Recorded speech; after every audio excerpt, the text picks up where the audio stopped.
Mes très chers compatriotes, aujourd'hui, le 30 juin 2020, notre pays célèbre le 60e anniversaire de son accession à la souveraineté nationale et internationale, tout en rendant hommage aux sacrifices consentis par nos pères fondateurs pour défendre le droit de la nation congolaise à vivre dans la dignité. Je vous invite cependant à faire avec moi ces constats révoltants, celui de la trahison de l'indépendance nationale.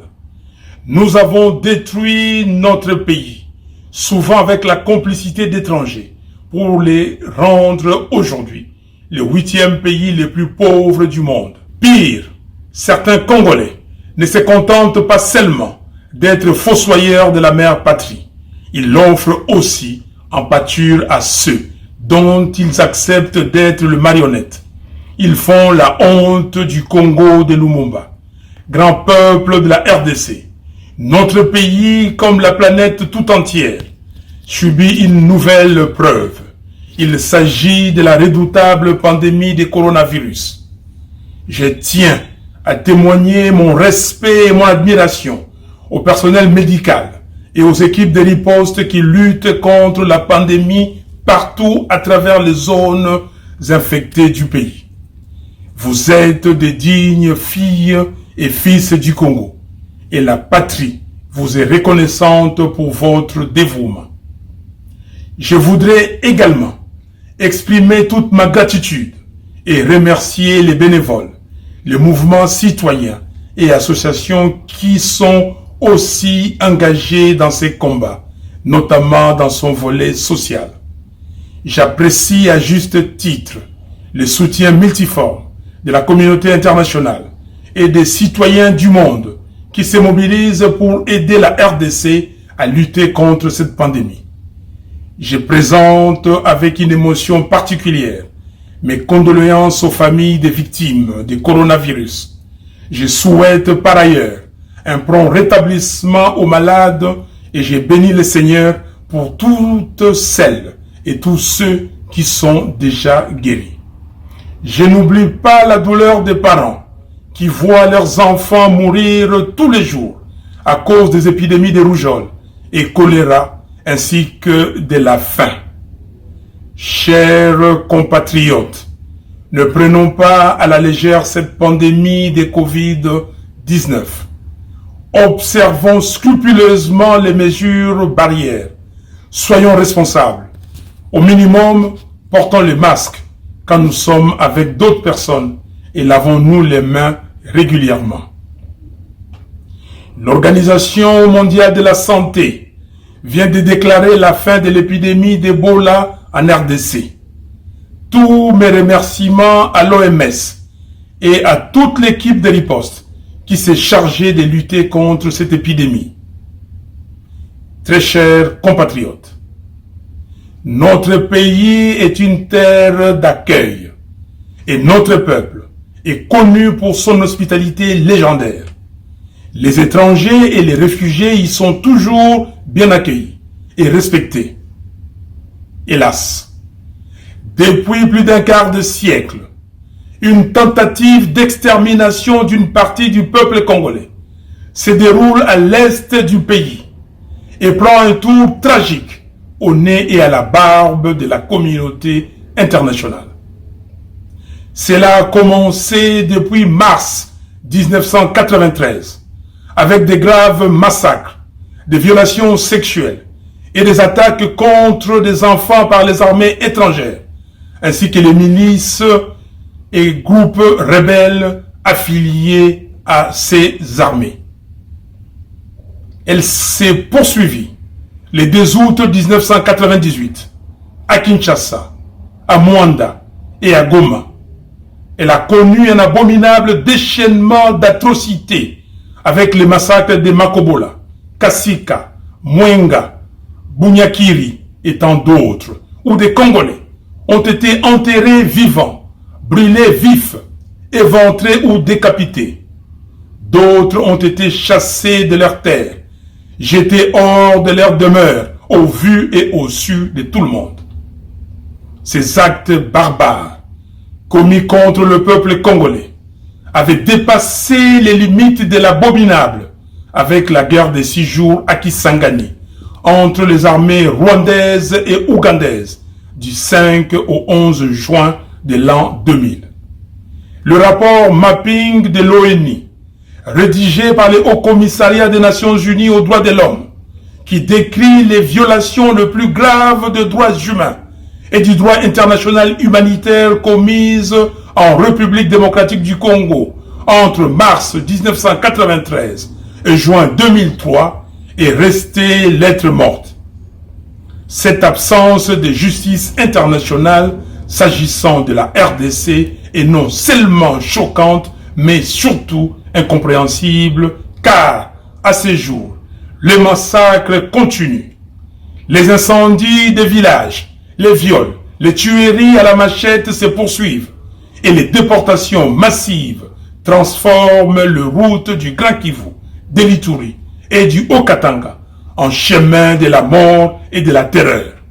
Sans oublier les massacres de Bundu-Dia-Congo dans le Congo central, de Kamwena-Sapu dans les Kasaï, des Enyele dans l'Équateur, des Yumbi dans le Maïndombe, j'en passe. Toutes ces tueries démontrent clairement que le but poursuivi est d'imposer au peuple congolais l'affolement et la terreur, de vider les villages de leur population autochtone pour ainsi occuper les terres congolaises abandonnées. Comme peuple, nous devons vaillamment lutter contre cela. De 1993 à aujourd'hui, on parle de 6 millions, 8 millions et même de 10 millions de Congolais qui ont péri par le simple fait qu'ils sont filles et fils d'une terre riche que certains de nos voisins, soutenus par certaines forces extérieures, tiennent à occuper coûte que coûte. Cette tragédie est fondamentalement un crime contre l'identité de notre peuple, mais aussi et surtout contre toute la civilisation humaine. En un mot, c'est un génocide du peuple congolais, grand peuple de la RDC, de l'intérieur et de la diaspora. Le sang de nos compatriotes suppliciés, dont plusieurs dorment sans tombeau, ne doit pas avoir coulé en vain. Ainsi, le serment que nous lèguent tous nos martyrs, c'est la nécessité absolue pour notre peuple que cette abominable industrie de la mort qui a décimé des millions de vies congolaises, qui a détruit des millions de familles et qui a traumatisé le survivant pour longtemps, ne soit oublié par personne. Il est donc de notre devoir de rendre hommage aux victimes de ces crimes odieux, non seulement par le souvenir, mais aussi par les rappels historiques aux autres. Il est aussi de notre devoir de documenter cette barbarie contre l'humanité, de rechercher la justice, de l'enseigner à nos enfants et de passer les flambeaux de l'histoire des souffrances du peuple congolais aux générations futures. Très chers compatriotes, l'indifférence, c'est la trahison de la patrie. L'oubli, c'est la complicité avec ceux qui portent atteinte aux intérêts fondamentaux de la nation.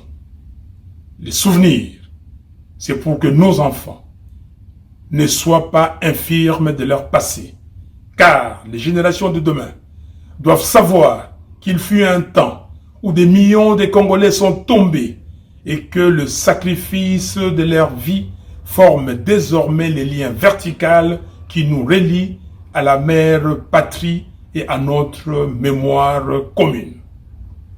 Les rapports mapping sur le massacre et atrocités commis entre mars 1993 et juin 2003 par les armées des pays voisins en RDC a été publié en août 2010 et le 2 août 1998 est la date du début de la grande guerre d'agression et d'occupation qui, jusqu'aujourd'hui, continue d'endeuiller le Congo.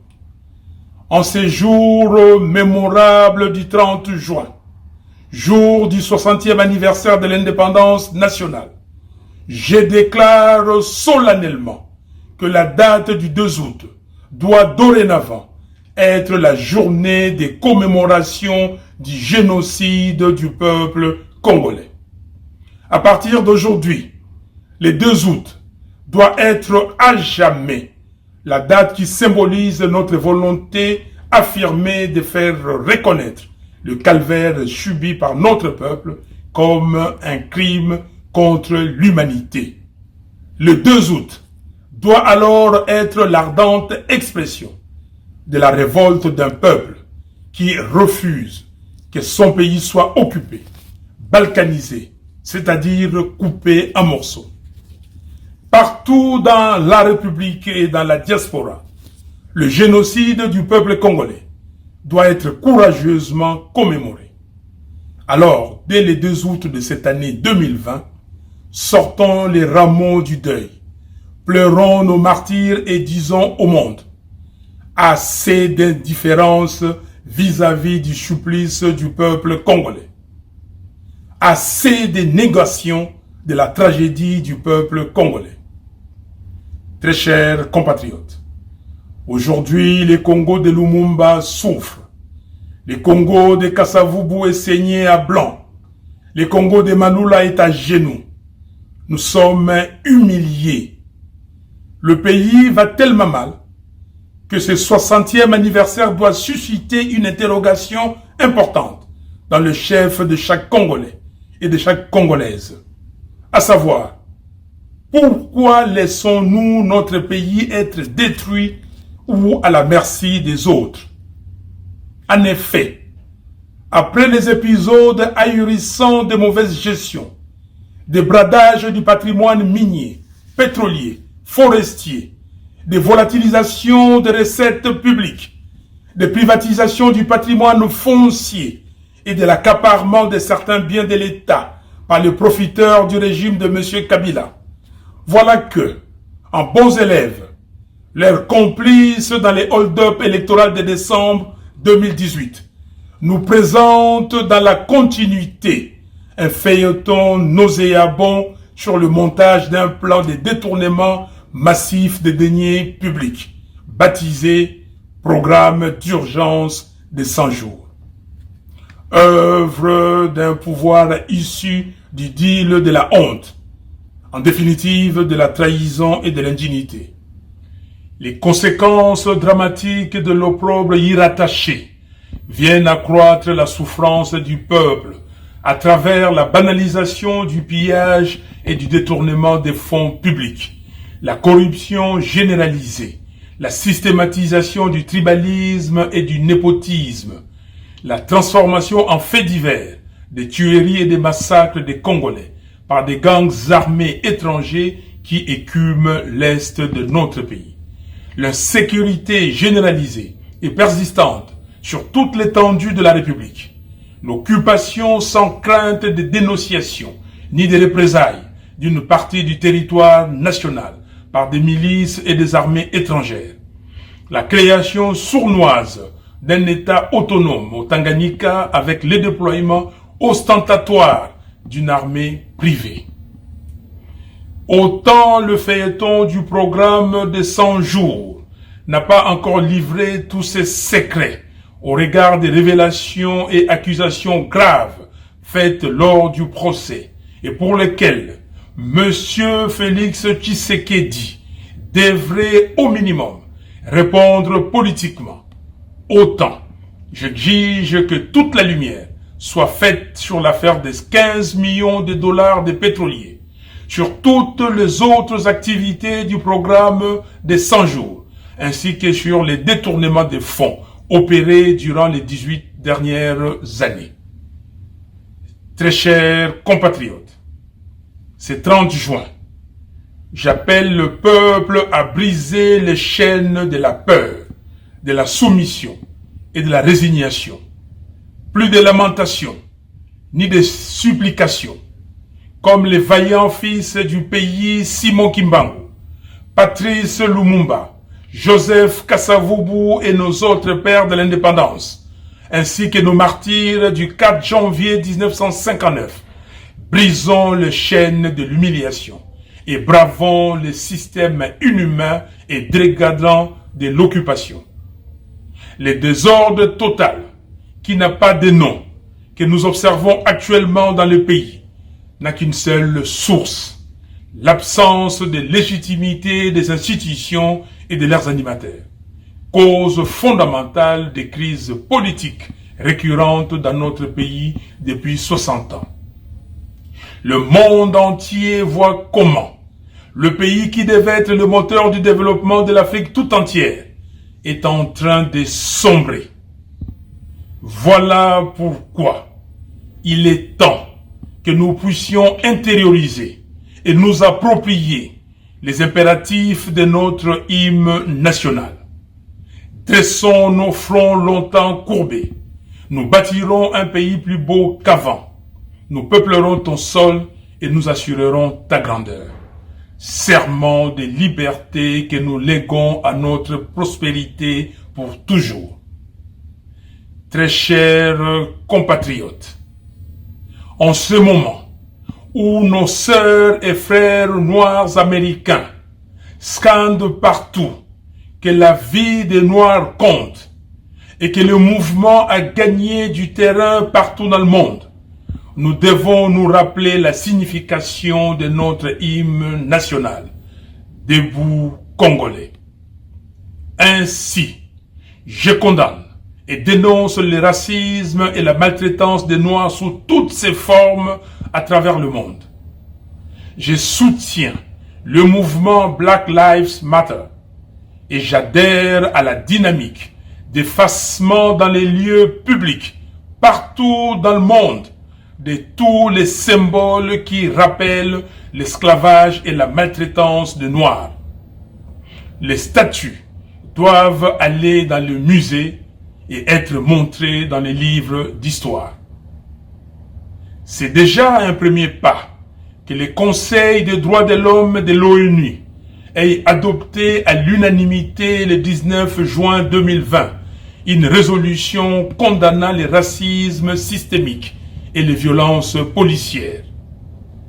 Dans le même ordre d'idées, je note avec satisfaction la résolution adoptée le même jour par le Parlement européen, proclamant que la vie des Noirs compte. Grand peuple de la RDC, j'avais 3 ans et demi au moment de l'indépendance. Tout au long des décennies 60 et 70, les Congolais croyaient vraiment que le lendemain serait meilleur dans leur pays. Hélas, je refuse que les jeunes d'aujourd'hui ne puissent bénéficier d'un environnement qui leur permette de rêver dans leur pays. Je refuse que ceux qui n'ont aucun leadership, aucun caractère, aucune moralité et qui n'ont aucune compétence pour résoudre le problème des Congolais soient à la tête de nos institutions.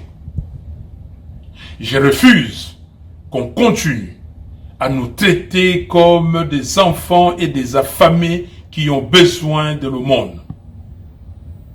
Je refuse que mon peuple continue à subir les humiliations, les agressions, les violences horribles et les tueries gratuites.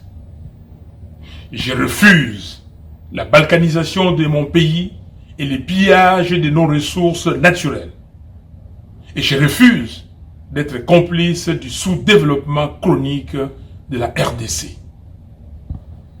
En revanche, nous devons nous engager résolument à assurer la prospérité de notre peuple, avec le soutien de la communauté internationale certes, mais surtout grâce à un leadership de transformation et responsable que les Congolais méritent. Malheureusement, toutes les prémices d'une dégradation plus grave de la situation politique, économique, sociale et sécuritaire du pays sont visibles. Outre la crise de légitimité, d'autres crises se sont exacerbées et il est plus que temps de les résoudre. Pour y arriver, il nous faut des institutions et des animateurs légitimes. Par conséquent, je demande aux leaders de nos confessions religieuses et aux dirigeants de la communauté de développement d'Afrique australe, SADC, soucieux comme nous de la paix, la stabilité et le développement de notre pays, de saisir cette occasion pour réunir toutes les parties prenantes afin de dégager un consensus autour des réformes institutionnelles nécessaires et urgentes à opérer avant d'organiser les élections générales anticipées dans le meilleur délai. Élections présidentielles, législatives nationales et provinciales, sénatoriales, ainsi que celles des gouverneurs et vice-gouverneurs des provinces. C'est l'unique solution pour sortir de cette crise afin d'assurer le bon fonctionnement des institutions. Je mets en garde tous ceux qui orchestrent des manœuvres sordides pour pérenniser le pouvoir honni par le peuple. Je dis non à la caporalisation et à l'assujettissement de la justice. Et je dis non à la privatisation de la centrale électorale. Je demande au peuple de commencer les manifestations publiques de protestation dans le respect des gestes barrières afin de faire entendre sa voix pour barrer la route au projet maléfique de M. Kabila. Le révérend Martin Luther King avait dit, je cite, « Nous avons la responsabilité morale de désobéir aux lois injustes. » Et moi j'ai dit, face à la médiocrité, à l'injustice et à la trahison, la désobéissance civile est un devoir. Très chers compatriotes, grand peuple de la RDC, la fermeture des frontières suite à la Covid-19 m'a retenu loin de vous pendant plus de 4 mois. Je rends grâce au Seigneur, ma puissante forteresse, de nous avoir gardés en vie. Je sais que l'heure est grave. Je sais que la situation est explosive et que le pays n'est pas gouverné. Je mesure surtout le degré de vos frustrations. Je serai donc avec vous au pays très bientôt, de sorte qu'ensemble, nous puissions libérer le pays de nos ancêtres et l'engager définitivement sur le chemin de la paix, la stabilité, la dignité, le développement et la prospérité. Vive la République démocratique du Congo unie et indivisible. Que Dieu bénisse la RDC et son vaillant peuple. Je vous remercie.